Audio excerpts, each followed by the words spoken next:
For this activity, you will need to get these cards from the Pathway supply shelf. They have 2 clocks on them, and at the top it says elapsed time. Go ahead and just get one baggie of those, and then come back to me and we'll talk about them.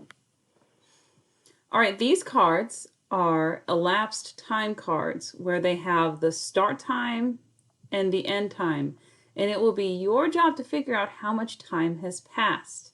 Now in the back of your packet there is the answer sheet. It's right here. Sorry, it's a little sideways, but at the top it says elapsed time task cards. Okay, that is where you will record your answers. You're not going to do all 20 of them. All right, you're going to do 12, it looks like. You will do the ones with the clocks only.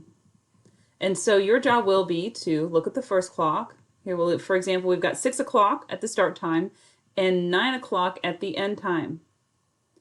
And we're going to assume that this is just 6 o'clock in the morning to 9 o'clock in the morning. None of these are going to be from 6 o'clock in the morning till 9 o'clock at night. Okay, it's going to be within the same AM or PM time zone. Okay, so just keep that in mind when you're calculating. So you need to write down on the answer sheet in the number 1 spot how much time has passed between 6 o'clock and 9 o'clock. Now sometimes it'll be just hours. Sometimes it will be hours and minutes. So you need to be very mindful of that. Use a T-chart to help you if you are getting confused. All right? Don't be ashamed to go grab a T-chart and try to work these problems out.